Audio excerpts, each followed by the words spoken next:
ഹേ everybody, welcome back. നമ്മൾ ഇന്ന് എത്തിയിരിക്കുന്നത് 2009 മോഡൽ പൾസർ 150 ആയിട്ടാണ്. 15 വർഷം പഴക്കമുള്ളതുകൊണ്ട് തന്നെ ഇത് നമ്മൾ റീടെസ്റ്റ് ചെയ്തെടുക്കണം. റീടെസ്റ്റ് ചെയ്തെടുക്കാൻ വേണ്ടി നമ്മൾ എന്തൊക്കെയാണ് ചെയ്തതെന്നാണ് നമ്മുടെ ഇന്നത്തെ വീഡിയോ. താല്പര്യമുള്ളവർക്ക് വീഡിയോ മുഴുവനായിട്ട് കാണാവുന്നതാണ്. ഇത്രയും പഴക്കമുള്ളൊരു വാഹനമാണെങ്കിൽ തന്നെ ഏകദേശം ഒരു 50,000-60,000 കിലോമീറ്റർ ഈ വാഹനം ഓടിയിട്ടുള്ളൂ.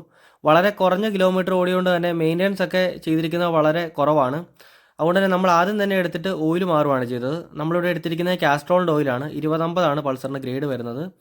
460 രൂപയാണ് വില വരുന്നത് 1 ലിറ്റർ ഓയിലിന്. പഴയ വണ്ടി ആയതുകൊണ്ട് തന്നെ അതേ രീതി അന്നത്തെ നമ്പർ പ്ലേറ്റ് ഒക്കെ തന്നെയാണ് വെച്ചിരിക്കുന്നത്. ഇതാണ് വണ്ടിയുടെ ഓവറോൾ ലുക്ക്. നല്ല രീതിക്ക് സ്ക്രാച്ചോ അതുപോലെ തന്നെ പെയിൻ്റ് ഒക്കെ പൊളിഞ്ഞു പോയിട്ടുണ്ട്. കമ്പനി പെയിൻറ്റ് തന്നെയാണ് ഇപ്പോഴും കിടക്കുന്നത്. നമ്മൾ ആദ്യം വണ്ടിയുടെ ഡ്രെയിനെട്ട് ഊരിയിട്ട് പഴയ ഓയിൽ ഊറ്റിക്കളയണം. നമ്മൾ തൊട്ടടുത്തൊരു വർക്ക്ഷോപ്പിലാണ് വന്നിരിക്കുന്നത്. നമ്മളെന്നാൽ ബുള്ളറ്റൊക്കെ പണിതില്ലായിരുന്നു, അതേ വർക്ക്ഷോപ്പ് തന്നെയാണ്. അങ്ങനെ ഓയിൽ ഊറ്റി പുതിയ നമ്മുടെ കാസ്ട്രോളിൻ്റെ ഓയിൽ ഒഴിച്ചിട്ടുണ്ട്. നല്ലൊരു ഓയിൽ ചെല്ലുമ്പോൾ തന്നെ ഏകദേശം മാറുമല്ലോ എന്ന് ഓർത്ത് പഴയ ഓയിൽ അളവ് കുറവായിട്ട് തോന്നിയതുകൊണ്ട് ഒന്ന് അളന്ന് നോക്കാമെന്ന് ഓർത്തു. അങ്ങനെ ആ കുപ്പിയിലേക്ക് നമ്മൾ ഒഴിച്ച് നോക്കി. ഏകദേശം 700 കാണിക്കുന്നത്. കുറച്ചുകൂടെ കൂടുതൽ വരും നമ്മുടെ നിലത്ത് പോയതോടെ കൂട്ടിയാലും. എന്നാലും 1 ലിറ്റർ ഓയിൽ ഒഴിച്ചതിൻ്റെ അകത്താണ് ഇത്രയും കുറവ് വന്നിരിക്കുന്നത്. ഒന്നെങ്കിൽ ഒരുപാട് കിലോമീറ്ററായി ഈ ഓയിൽ ഓടിയിട്ടുണ്ട്, അല്ലെങ്കിൽ ഓയിൽ കത്തിപ്പോയിട്ടുണ്ട്. ഇതായിരിക്കാം കാരണം. അടുത്ത് നമ്മൾ ഇതിൻ്റെ എയർ ഫിൽറ്ററാണ് ഒന്ന് അഴിച്ചു നോക്കാൻ പോകുന്നത്. അങ്ങനെ എയർ ഫിൽറ്റർ എല്ലാം നട്ട് നമ്മൾ അഴിച്ചു. അതിനുശേഷം അതിങ്ങ് ഊരി എടുത്ത് കഴിയുമ്പോൾ നമുക്ക് സ്പോഞ്ച് കാണാം. പഴയ മോഡലിന് സ്പോഞ്ച് ടൈപ്പാണ് വരുന്നത്. നമ്മൾ എയർ ഫിൽറ്ററിൻ്റെ അവസ്ഥ കണ്ടോ, നമ്മളതിങ്ങ് വലിച്ചെടുക്കുമ്പോൾ തന്നെ അത് പോരത്തില്ല. അതായത് റൈറ്റ് സൈഡിലെ സ്പോഞ്ച് പോരുന്നുണ്ടെങ്കിൽ പോലും ലെഫ്റ്റ് സൈഡ് കവർ ചെയ്ത് വെച്ചിരിക്കുന്ന സ്പോഞ്ച് പോരത്തില്ല. അതിങ്ങനെ പൊടിഞ്ഞു പൊടിഞ്ഞു പോരുവാണ് ചെയ്യുന്നത്. കാലപ്പഴക്കം കൊണ്ടാണ്. എങ്ങനെ പോയാലും നല്ല വർഷം പഴക്കമുണ്ട് ഈ എയർ ഫിൽറ്ററിന്. കണ്ടോ, എല്ലാം പൊടിഞ്ഞാണ് പോരുന്നത്. കറക്റ്റായിട്ട് മനസ്സിലാക്കണമെന്നുണ്ടെങ്കിൽ നമ്മൾ ആ സ്പോഞ്ച് ഒന്ന് എടുത്ത് നോക്കിയാൽ മതി. എടുത്തിട്ടൊന്ന് കയ്യിലിട്ടൊന്ന് തിരുമ്മി നോക്കി കഴിയുമ്പം നമുക്ക് കറക്റ്റായിട്ട് അറിയാം. ഇത് കണ്ടോ, കയ്യിൽ വന്നിട്ട് തിരുമ്പം തന്നെ പൊടിഞ്ഞു പൊടിഞ്ഞങ്ങ് പോകും. അത് അത്രയും കാലപ്പഴക്കം ആയതുകൊണ്ടാണ്. നമ്മളെന്തായാലും എയർ ഫിൽറ്റർ മാറ്റി പുതിയത് തരണം. നമ്മളങ്ങനെ പുതിയ എയർ ഫിൽറ്റർ മേടിച്ചിട്ടുണ്ട്. ഇതിന് ഏകദേശം 100 രൂപയോളം വില വരുന്നുണ്ട്. അത് നമ്മൾ ചുമ്മാ അങ്ങ് കയറ്റി വെച്ചാൽ മതി. ആ റൈറ്റ് സൈഡിൽ എഞ്ചിനോട് ചേർന്ന ഭാഗത്താണ് മെഷ് വരുന്നത്. ആ മെഷ് അവിടെ വരുന്ന രീതിയിൽ അങ്ങ് നമ്മൾ വെച്ചാൽ മതി. വേറെ ഇതൊന്നുമില്ല. നോർമലി നമ്മൾ എടുത്ത പോലെ തന്നെ തിരിച്ചു വെക്കുക, അത് അടയ്ക്കുക, നട്ടിട്ട് മുറുക്കുക. ഫ്രണ്ടിലെ ഓയിൽ സീലാണ് അടുത്ത് നോക്കാനുള്ളത്. ഓയിൽ സീൽ ലീക്കുണ്ട്, ചെറിയ ലീക്കേ ഉള്ളൂ. എങ്കിലും നമ്മളത് മാറിയേക്കാൻ നോക്കുക. കാരണം അത് എന്തായാലും ഇനി അത് വലിയ ലീക്കായിട്ട് വരും. ഇനി അത് പണിയാൻ ചാൻസ് കുറവാണ്. അതാണ് ഈ കൂടെ അങ്ങ് മാറ്റി പോകുന്നത്. അത് നട്ടൂരി എടുത്തിട്ടുണ്ട്. നമ്മുടെ ബ്രേക്ക് ഫ്ലൂയിഡാണ് കേട്ടോ ചെളി പോലെ ഇരിക്കുന്നത്. ബ്രേക്ക് ഫ്ലൂയിഡിൻ്റെ അവസ്ഥ കണ്ടപ്പോൾ മനസ്സിലായി ബാക്കി കാര്യങ്ങളുടെയൊക്കെ കിടപ്പ്. കാരണം 15 വർഷമായിട്ട് മിക്ക നട്ടും ബോൾട്ടും അഴിച്ചിട്ടില്ലാത്ത ഒരു വാഹനമാണിത്. അങ്ങനെ നമ്മൾ അത് ഊരിയെടുത്തു. മാസ്റ്റർ സിലിണ്ടർ അതിലും വഴി കൈയൊന്ന് ഓടിച്ചു കഴിഞ്ഞപ്പോഴാണ് നോക്കുമ്പം ചെളി പോലെ തന്നെയാണ് എല്ലായിടും ഇരിക്കുന്നത്. ഉച്ചയായപ്പോഴേക്കും കഴിക്കാൻ പോയി, ചോറുണ്ടു. തിരിച്ചു വന്നതിന് ശേഷം വീണ്ടും ബാക്കി നമ്മൾ പരിപാടിയിലോട്ട് കടന്നു. അങ്ങനെ മേളത്തെ ആ അപ്പർ ഫോർക്ക് ലോക്ക് ഒന്ന് ലൂസാക്കി കഴിഞ്ഞ് അവിടുത്തെ നട്ടും ഒന്ന് ലൂസാക്കിയാൽ നമുക്ക് ആ ഫോർക്ക് പതുക്കെ ഊരിയെടുക്കാൻ പറ്റും. ഇതിൻ്റെ ഫോർക്ക് ഓയിൽ സീൽ മാറുക, അതുപോലെ തന്നെ സെൽഫ് മോട്ടർ ഒന്ന് റെഡിയാക്കി എടുക്കുക. ഇതിന് രണ്ടുമാണ് മെയിനായിട്ട് നമ്മൾ വർക്ക്ഷോപ്പിൽ വന്നത്. ബാക്കിയൊക്കെ നമുക്ക് തന്നെയാണെങ്കിലും റെഡിയാക്കി എടുക്കാവുന്നതേ ഉള്ളൂ. ഇപ്പം നമ്മൾ ഫോർക്ക് അഴിച്ചെടുത്തിട്ടുണ്ട്. ഒത്തിരി ഓയിലൊന്നും പോയിട്ടില്ല, അധികം നാൾ അങ്ങനെ ഓടിയിട്ടില്ലെന്ന് തോന്നുന്നു. എങ്കിലും അത് മാറ്റിയേക്കാന്ന് ഓർത്തങ്ങ് മാറ്റുന്നതാണ്. അങ്ങനെ ഓയിലെല്ലാം നമ്മൾ മാറ്റിയെടുത്തിട്ടുണ്ട്. ഇനി നമുക്ക് അതിൻ്റെ അകത്ത് പുറകിൽ ഒരു അലൻകി വരുന്നുണ്ട്. അത് ഒന്ന് അഴിച്ചെടുത്താലേ നമുക്കത് ഊരിയെടുക്കാൻ പറ്റത്തുള്ളൂ. നമ്മൾ പുതിയ ഓയിൽ സീൽ മേടിച്ചിട്ടുണ്ട്. ഏകദേശം 60 രൂപ 70 രൂപയാണ് വില വരുന്നത് ഓയിൽ സീലിന്. ഒറിജിനൽ ബജാജിൻ്റെ തന്നെയാണ്. അതുപോലെ തന്നെ നമ്മൾ ഓയിലും മേടിച്ചിട്ടുണ്ട്. ഗബ്രിയലിൻ്റെ ഓയിലാണ് മേടിച്ചിരിക്കുന്നത്. 150 രൂപയാണ് വില വരുന്നത്. അങ്ങനെ നമ്മൾ ബാക്കി മാറാൻ വേണ്ടി സ്റ്റമ്പെല്ലാം ഊരിയെടുത്തിട്ടുണ്ട്. ഇതാണ് വണ്ടിയുടെ സ്റ്റമ്പ്. അത്യാവശ്യം നല്ല കട്ടിയുള്ളൊരു ഇതാണ്. ഔട്ട് സ്ക്രാച്ച് ഒന്നും വീണിട്ടൊന്നുമില്ല സ്റ്റമ്പിൽ. ഓയിൽ സീലിൽ നന്നായിട്ട് ഓയിലൊക്കെ പുരട്ടി നമുക്കത് കയറ്റി വെക്കണം. എങ്ങനെയാണോ നമ്മൾ ഊരിയെടുത്ത് അതേ രീതിയിൽ തന്നെ നമുക്ക് അത് മുറുക്കി കൊടുത്ത് റെഡിയാക്കാവുന്നതാണ്. ഓയിൽ സീല് നന്നായിട്ട് അടിച്ച് ഉറപ്പിക്കുകയാണ് ചെയ്യുന്നത്. നമ്മുടെ പുതിയ ഓയിൽ സീൽ ഇട്ടിട്ടതിന് ശേഷം പഴയ ഓയിൽ സീൽ അതിൻ്റെ മുകളിലേക്ക് ഇട്ട് അതിലാണ് നന്നായിട്ട് അടിച്ച് ഉറപ്പിക്കുന്നത്. ഓയിൽ സീലെല്ലാം വെച്ചതിന് ശേഷം നമ്മൾ ഫോർക്ക് ഓയിലാണ് ഒഴിക്കുന്നത്. ഫോർക്ക് ഓയിൽ 350 ml ആണ് വരുന്നത്. ഒരു ഫോർക്കിന് 175 ml വെച്ചാണ് ഒഴിക്കുന്നത്. അപ്പോൾ നമ്മൾ കൃത്യമായിട്ട് അളന്ന് 175 ml ഉണ്ടോ നോക്കിയിട്ട് കറക്റ്റാണ് ഒഴിക്കുന്നത്. അത് കൂടാനും കുറയാനും പാടില്ല. അപ്പോൾ നമ്മൾ ഒഴിച്ചു കൊടുത്തിട്ടുണ്ട്. അതിൻ്റെ അകത്തേക്ക് നമ്മൾ നേരത്തെ എടുത്തു വെച്ചാൽ വലിയ സ്പ്രിങ് ഇല്ലേ, അതുകൂടെ കയറ്റി വെച്ച് നമുക്ക് നേരത്തെ ചെയ്ത പോലെ തന്നെ മുറുക്കി കൊടുത്ത് ഇതുപോലെ കയറ്റി വെക്കാവുന്നതാണ്.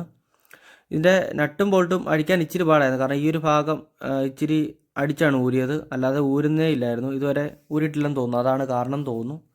WD-40 ഒന്നും അടിച്ചിട്ടും വലിയ പ്രയോജനമൊന്നും ഉണ്ടായില്ലായിരുന്നു. അങ്ങനെ അത് നന്നായിട്ട് നമ്മൾ മുറുക്കി കൊടുത്തിട്ടുണ്ട് എല്ലാ സൈഡും.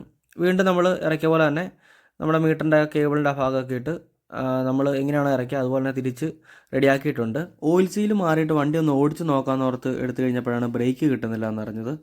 അങ്ങനെ ബ്രേക്ക് പിടിച്ച് നോക്കിയില്ല, ബ്ലീഡ് ചെയ്ത് നോക്കിയിട്ടും ഇല്ലാതെ വന്നു കഴിഞ്ഞപ്പോൾ മാസ്റ്റർ സിലിണ്ടർ ഒന്ന് അഴിച്ചു നോക്കാമെന്ന് ഓർത്തു. അഴിച്ചു നോക്കിയപ്പോൾ ഇതാണ് അവസ്ഥ. അതിൻ്റെ അകത്ത് ഓയിൽ ഒട്ടുമില്ല. അതുപോലെ തന്നെ ഉള്ളതാണെങ്കിൽ ചെളി പോലെയാണ് കിടക്കുന്നത്. ഇത് ഇതുവരെയായിട്ടും മാറിയിട്ടുണ്ടോ എന്നുള്ളതാണ് നമ്മുടെ സംശയം. അപ്പോൾ നമ്മൾ അതെല്ലാം ക്ലീൻ ആക്കി എടുത്തിട്ടുണ്ട്. അതിനുശേഷം നമ്മുടെ ബ്രേക്ക് ഫ്ലൂയിഡ് നമ്മൾ ഒഴിച്ചു കൊടുത്തിട്ടുണ്ട്. ബ്രേക്ക് ഫ്ലൂയിഡ് നല്ല ഡേഞ്ചറാണ്, കാരണം പെയിൻ്റൊക്കെ ഉള്ള ഭാഗത്ത് വീണ് കഴിഞ്ഞാൽ പെയിൻറ്റ് അപ്പോഴേ പോവും. അതുകൊണ്ട് നമ്മൾ എന്തായാലും ഇത് പെയിൻറ്റ് അടിക്കാനുള്ളൊരു വണ്ടിയാണ്. അങ്ങനെ നമ്മുടെ ബ്രേക്കൊക്കെ റെഡിയാക്കി എടുത്തിട്ടുണ്ട്. കണ്ടോ കാലിപ്പറെ ചെളി കിടക്കുന്നത്. അങ്ങനെ നമ്മൾ പൊല്യൂഷൻ എടുക്കാൻ വേണ്ടി പോയി. 5 വർഷത്തോളമായിട്ട് പൊല്യൂഷൻ ഇല്ലാതെ കിടക്കുന്ന വണ്ടിയാണ്. പൊല്യൂഷൻ കിട്ടി 0.28 ഉള്ളൂ. പക്ഷേ വണ്ടി സ്റ്റാർട്ടാക്കിയപ്പോൾ നല്ല രീതിക്ക് പുകയുണ്ടായിരുന്നു. അത് കഴിഞ്ഞ് ചൂടായി കഴിഞ്ഞാൽ പുകയില്ല താനും. അങ്ങനെ നമ്മൾ വണ്ടി വാഷ് ചെയ്യാൻ കയറ്റി കഴിഞ്ഞ് കഴിഞ്ഞപ്പോഴത്തേക്കും അവരോട് പറഞ്ഞായിരുന്നു റീടെസ്റ്റാണ്, നല്ല രീതിക്ക് കഴുകിയെടുക്കണം എന്ന് പറഞ്ഞു. അങ്ങനെ നല്ല രീതിക്ക് കഴുകി എടുത്തിട്ടുണ്ട്. അടുത്തായിട്ട് നമ്മൾ പെയിൻറ്റ് ചെയ്യാൻ വേണ്ടി വന്നത് ഫ്രണ്ട്സിൻ്റെ ഒക്കെ ദിവാൻ ഓട്ടോമോട്ടീവ് എന്ന് പറഞ്ഞ വർക്ക്ഷോപ്പിലാണ്. അങ്ങനെ അവർ കൂടുതലായിട്ട് ചെയ്യുന്ന മെക്കാനിക്കൽ പരിപാടിയല്ല, കൂടുതൽ കസ്റ്റം വർക്കും അതുപോലെ തന്നെ മോഡിഫിക്കേഷനും ഒക്കെയാണ്. കൂടുതൽ മിസ്റ്റുബിഷിയുടെ ലാൻസർ വണ്ടികളാണ് ബോഡി കിറ്റൊക്കെ ആയിട്ട് ചെയ്യുന്നത്. അപ്പോൾ എന്തെങ്കിലുമൊക്കെ ആവശ്യം ഉണ്ടെങ്കിലോ എന്തെങ്കിലും കാര്യം ഉണ്ടെങ്കിൽ ഇവരുടെ ഈ നമ്പറിൽ കോൺടാക്ട് ചെയ്താൽ മതി. അങ്ങനെ നമ്മൾ വണ്ടി അവിടെ കയറ്റിയിട്ടുണ്ട്. ഇനി അതെല്ലാം പീസാക്കണം. അപ്പോൾ നമ്മൾ ഓരോന്നോരോന്നായിട്ട് അഴിച്ചെടുക്കുകയാണ് ചെയ്യുന്നത്. അഴിച്ചെടുത്ത നട്ടും ബോൾട്ടും വണ്ടിയെ തന്നെ വെക്കുവാണ് ഏറ്റവും സേഫ്. പണ്ട് നമ്മൾ 2020 ഒരു പൾസറിൻ്റെ വീഡിയോ നമ്മുടെ ചെയ്തിട്ടുണ്ടായിരുന്നു. അന്ന് നമ്മൾ ഓരോന്ന് പൊതിഞ്ഞ് മാറ്റി വെക്കുക. ഇങ്ങനെ വെള്ളം നമുക്ക് ചെയ്യാം. പൊതിഞ്ഞ് മാറ്റി വെക്കുന്നതും സേഫാണ്. ഇതാകുമ്പോഴത്തേക്കും മാറ്റി വെച്ച് കഴിഞ്ഞാൽ പിന്നെ വർക്ക്ഷോപ്പ് ആയതുകൊണ്ട് അങ്ങോട്ടും ഇങ്ങോട്ടും മാറ്റി പോകാൻ ചാൻസ് ഉണ്ട്. അതുകൊണ്ട് ഞാൻ തിരിച്ച് എവിടെയാണോ അഴിച്ച നട്ടും ബോൾട്ടും അതെല്ലാം തിരിച്ച് അതേപോലെ തന്നെ വണ്ടിയിലേക്ക് തിരിച്ച് ഫിറ്റ് ചെയ്യുകയാണ് ചെയ്യുന്നത്.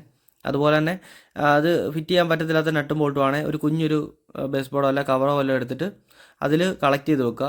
മാക്സിമം 2-3 സെയിം നട്ടൊക്കെ വരുവാണെന്നുണ്ടെങ്കിൽ ഒരു ഇൻസുലേഷൻ ടേപ്പോ ഒരു സെല്ലോ ടേപ്പോ ചുറ്റി ഒന്ന് വെച്ച് കഴിഞ്ഞാൽ അത് മാറിപ്പോകാതെ അല്ലെങ്കിൽ എണ്ണത്തിൽ കുറവ് വരാതൊക്കെ ഇരിക്കും. അല്ലെങ്കിൽ തിരിച്ച് കയറ്റുമ്പോൾ ഇതെല്ലാം ബുദ്ധിമുട്ട് വരും. അങ്ങനെ നമ്മളെല്ലാ സൈഡും അഴിച്ചെടുക്കുക. മാക്സിമം 15 വർഷമായിട്ടൊക്കെ പെയിൻറ്റ് ചെയ്തുകൊണ്ട് വരുമ്പോൾ അത്യാവശ്യം എല്ലാ സൈഡും ഒന്ന് അഴിച്ചെടുത്ത് പെയിൻറ്റ് ചെയ്യുന്നതാണ് ഏറ്റവും നല്ലത്. പിന്നെ 5 വർഷം ഇതാകുമ്പം അങ്ങനെ നോക്കിയില്ലെങ്കിലും കുഴപ്പമില്ല, കാരണം നമ്മൾ അത്യാവശ്യമൊക്കെ ഒന്ന് നോക്കുമല്ലോ. അങ്ങനെ എല്ലാ സൈഡും നമ്മൾ അഴിച്ചെടുത്തു. ഇതാണ് ഇപ്പം വണ്ടിയുടെ അവസ്ഥ. അന്നത്തെ കാലത്ത് LED ലൈറ്റൊക്കെ ഉണ്ടായിരുന്ന സമയത്ത് LED ലൈറ്റൊക്കെ കയറ്റിയൊരു വണ്ടിയാണ്. അതുകൊണ്ട് തന്നെ ഒത്തിരി വയറൊക്കെ കട്ട് ചെയ്ത് ലൂപ്പ് ചെയ്ത് വെച്ചിട്ടുണ്ട്.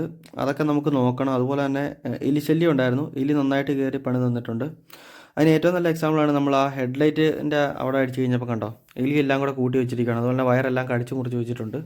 പാർക്ക് ലൈറ്റിൻ്റെ ആ ഹോൾഡർ സഹിതമാണ് കടിച്ചു മുറിച്ച് വെച്ചിരിക്കുന്നത്. അതൊക്കെ എന്തായാലും നോക്കണം. കാരണം നമ്മൾ പെയിൻ്റ് അടിക്കാൻ തുടങ്ങണം എന്ന് ഓർത്തപ്പം തന്നെ 5 ദിവസത്തിന് മഴ എന്ന് പറഞ്ഞു. അതുകൊണ്ട് തന്നെ ആദ്യം തന്നെ പെയിൻ്റ് അടിച്ച് തീർക്കണം. കാരണം ടെസ്റ്റ് ഡേറ്റിന് അധികം സമയമില്ല. തുരുമ്പ് ഈ ഒരു ഭാഗത്ത് മാത്രമേ തുരുമ്പ് നമുക്ക് കണ്ടുള്ളൂ. ബാക്കിയുള്ളതൊക്കെ വലിയ കുഴപ്പമില്ലാതെ ഇരിപ്പുണ്ട്. ബാറ്ററി ബോക്സിന് എന്നാ കാണിച്ചാലും തുരുമ്പ് വരും, അത്യാവശ്യം വരാൻ ചാൻസ് ഉണ്ട്. ഇനി ബാറ്ററിയുടെ ഒക്കെ ലീക്കായാലും. ഇതാ ഞാൻ പറഞ്ഞ കുറേ വയർ എടുത്ത് വിട്ടിട്ടുണ്ടെന്ന് കണ്ടോ, എല്ലാ സൈഡും വഴിയും വയർ വിട്ടിട്ടുണ്ട്. ഒരു കാലം വരെ ആ LED ഒക്കെ കത്തുമായിരുന്നു. ഇപ്പോൾ അത് കത്തുമെന്ന് അറിയത്തില്ല. കണ്ടോ, സിംഗാമി കൂടെ എല്ലാം വയർ കിടപ്പുണ്ട്. പെയിൻ്റ് അടിക്കുന്നതിന് മുന്നോടിയായിട്ട് നമുക്ക് എല്ലായിടും ഒന്ന് റെഡിയാക്കി എടുക്കണം. ഒരുപാട് സ്റ്റിക്കർ വണ്ടിയിലുണ്ടായിരുന്നു. നമുക്ക് അതൊക്കെ ഒന്ന് റിമൂവ് ചെയ്യാനായിട്ട് നമ്മളിവിടെ ഹോട്ട് എയർ ഗണ്ണോ അല്ലെങ്കിൽ നമ്മുടെ ഹീറ്റ് ഗണ്ണോ എന്തെങ്കിലുമൊക്കെ ഉപയോഗിക്കാം. അത് വെച്ച് ഉപയോഗിക്കുമ്പോൾ എളുപ്പമുണ്ട്. കാരണം അതൊന്ന് ജസ്റ്റ് ഒന്ന് അടിച്ചൊന്ന് ചൂടാക്കി കൊടുത്തു കഴിഞ്ഞാൽ തന്നെ നമ്മുടെ സ്റ്റിക്കർ എളുപ്പത്തിൽ പൊളിക്കാൻ പറ്റും. ചെറുതായിട്ടൊന്ന് പൊളിച്ചെടുത്ത് കഴിഞ്ഞാൽ തന്നെ നല്ല രീതിക്ക് അത് ഇളകി പോന്നോളും. അല്ലെങ്കിൽ അത് പൂർണ്ണമായിട്ട് പൊളിഞ്ഞ് കിട്ടാൻ വളരെ ബുദ്ധിമുട്ടാണ്. അങ്ങനെ എല്ലാ സൈഡും നമ്മൾ പൊളിച്ചെടുത്തു. അത് നല്ല ക്ലീൻ ആയിട്ട് ഇരിപ്പുണ്ട്. അതുപോലെ തന്നെ നമ്മുടെ റിമ്മിന് ചുറ്റുമുള്ള ചുമല സ്റ്റിക്കറും പൊളിച്ചെടുക്കണം. ഇത് പൊളിച്ചെടുക്കാൻ കുറച്ച് ടാസ്ക്കായിരുന്നു. കാരണം ഇത് നമ്മുടെ ടയറൊക്കെ ഇതാക്കിയിട്ട് പോറിയൊക്കെ ആയതുകൊണ്ട് ഫുള്ളായിട്ട് നമുക്ക് കംപ്ലീറ്റ് ആയിട്ട് പൊളിച്ചെടുക്കാൻ പറ്റത്തില്ല. പൊളിക്കുമ്പോൾ ഇടയ്ക്കൊന്ന് പോരുന്നുണ്ടായിരുന്നു. അങ്ങനെ ആ സൈഡ് നമ്മൾ പൊളിച്ചെടുത്തു. അതുപോലെ തന്നെ നമ്മുടെ അപ്പുറ സൈഡും പൊളിച്ചെടുക്കണം. ഇപ്പുറത്തെ സൈഡ് കണ്ടോ, കളറൊക്കെ മങ്ങിയിട്ടുണ്ട്. കാരണം റൈറ്റ് സൈഡ് വണ്ടി എപ്പോഴും ഇടത്തോട്ട് തിരിച്ച് വെക്കുന്നതുകൊണ്ട് തന്നെ വെയിലൊക്കെ അടിച്ച് ഈ സൈഡിലെ സ്റ്റിക്കറിൻ്റെ കളറ് മങ്ങിയിട്ടുണ്ട്. നല്ല പഴക്കമുള്ള സ്റ്റിക്കറുമാണ്. അങ്ങനെ 2 സൈഡും നമ്മൾ പൊളിച്ച് കളഞ്ഞിട്ടുണ്ട്. ഇപ്പോൾ അതിൻ്റെ അകത്തൊരു പശയൊക്കെ ഇരിപ്പുണ്ടായിരിക്കും വണ്ടിയിൽ. അപ്പോൾ നമുക്ക് ആ പശയൊക്കെ കളയാൻ വേണ്ടി നമ്മളിവിടെ പെട്രോളോ അല്ലെങ്കിൽ തിന്നറോ എന്തെങ്കിലും യൂസ് ചെയ്യാം. അങ്ങനെ യൂസ് ചെയ്തതിന് ശേഷം നമ്മളത് ജസ്റ്റ് ഒന്ന് തുടച്ചു കൊടുത്താൽ മതി. സ്റ്റിക്കർ ഒട്ടിച്ച എല്ലാ സൈഡും നമ്മൾ ഇതുപോലെ തുടച്ചു കൊടുക്കുക. അതുപോലെ തന്നെ നമ്മുടെ റിമ്മിൻ്റെ ആ സൈഡിലൂടെ തുടച്ചു കൊടുത്തു കഴിഞ്ഞാൽ ആ പരിപാടി കഴിഞ്ഞു. കാരണം ആ പശയെല്ലാം മാറിയിട്ടുണ്ട്. നല്ല ക്ലിയർ ആയിട്ട് നമുക്ക് കിട്ടും. മുന്നിലെ ടയറിലുള്ള പോലെ തന്നെ ആ ചുമല സ്റ്റിക്കർ പുറകിലും ഉണ്ടായിരുന്നു. അതും നമ്മൾ പൊളിച്ച് കളഞ്ഞിട്ടുണ്ട്. നമ്മുടെ ചെയിൻ ലൂബ് ചെയ്യാത്തത് ഇപ്പം പെയിൻ്റ് അടിക്കാൻ പോകുന്നതുകൊണ്ടാണ്. ഓയിലിൻ്റെ അംശം ഉണ്ടെന്നുണ്ടെങ്കിൽ പെയിൻറ്റ് പിടിക്കത്തില്ല. പുറകിലെ ടയറെല്ലാം പുത്തണം. 21 മുകളിലെ ടയറാണ്, എങ്കിലും ഇതുവരെ തേഞ്ഞിട്ടില്ല. അപ്പം മനസ്സിലായില്ല ഓട്ടം വളരെ കുറവാണെന്നുള്ളത്. പിന്നെ നമ്മൾ ടാങ്ക് എടുത്തു. ടാങ്കിൻ്റെ ആ പൾസറിൻ്റെ ബാഡ്ജിങ് പൊളിച്ച് കളയണം. എങ്ങനെ വേണമെങ്കിലും പൊളിച്ച് കളയാം. എത്രത്തോളം നീറ്റായിട്ട് പൊളിച്ച് കളയുന്നോ അത്രയും നമുക്ക് എളുപ്പമാണ്. കാരണം നമുക്ക് അത്രയും പുട്ടിയിടണ്ട. നമ്മൾ പുട്ടി ബ്ലേഡ് ഉപയോഗിച്ചോ അല്ലെങ്കിൽ ഹീറ്റ് ഗൺ ഉപയോഗിച്ചോ എങ്ങനെയെങ്കിലുമൊക്കെ ഇതാക്കിയിട്ട് നൈസായിട്ടൊന്ന് പൊളിച്ചെടുത്താൽ മതി. ആ സമയത്താണ് നമ്മൾ ഓർത്തത് നമ്മൾ അളവെടുത്തില്ലല്ലോ ഒന്ന്. അത് ഇനി നമ്മൾ രണ്ടാമത് സ്റ്റിക്കർ ഒട്ടിക്കാൻ നേരത്ത് പിന്നെ ചിന്തിക്കേണ്ട കാര്യമില്ലല്ലോ. ഒന്ന് ജസ്റ്റ് നമ്മൾ മാസ്കിൻ ടേപ്പ് ഉപയോഗിച്ചൊന്ന് അളവെടുത്ത് വെച്ചിട്ടുണ്ട്. ഇല്ലെങ്കിൽ നമ്മൾ ഒട്ടിക്കുമ്പോൾ കറക്റ്റ് അളവ് അല്ലെങ്കിൽ ആ ഭംഗിയേ പോവും. പൾസറിൻ്റെ പശ കളയാൻ വേണ്ടി നമ്മൾ തിന്നറോ അല്ലെങ്കിൽ പെട്രോളോ എന്തെങ്കിലും യൂസ് ചെയ്ത് ഒന്ന് വേസ്റ്റ് പൊടിക്ക് ഒന്ന് തുടച്ചു കൊടുത്തതിന് ശേഷം നമ്മൾ നമ്മുടെ പുട്ട് ബ്ലേഡ് കൊണ്ട് പതുക്കെ ഒന്ന് ചുരണ്ടി കഴിഞ്ഞാൽ ആ പശയും കൂടെ പോന്നോളും. അത് നല്ല കട്ടിയുള്ള പശയാണ്. അങ്ങനെ നമ്മൾ പതുക്കെ ഇങ്ങനെ ചുരണ്ടി എടുത്തു കഴിഞ്ഞാൽ തന്നെ അത് പതുക്കെ നമ്മുടെ പശയെല്ലാം ആ പുട്ട് ബ്ലേഡ് ചുരണ്ടി ഇങ്ങ് പോകുന്നോളും. പശയെല്ലാം നമുക്ക് തൂത്തെടുത്ത് നല്ല ക്ലീൻ ആക്കിയിട്ടുണ്ട്. ഇനി നമുക്ക് കുഞ്ഞു കുഞ്ഞു ഭാഗങ്ങളൊക്കെ അഴിച്ചെടുക്കണം ഇതിൻ്റെ അകത്തെ.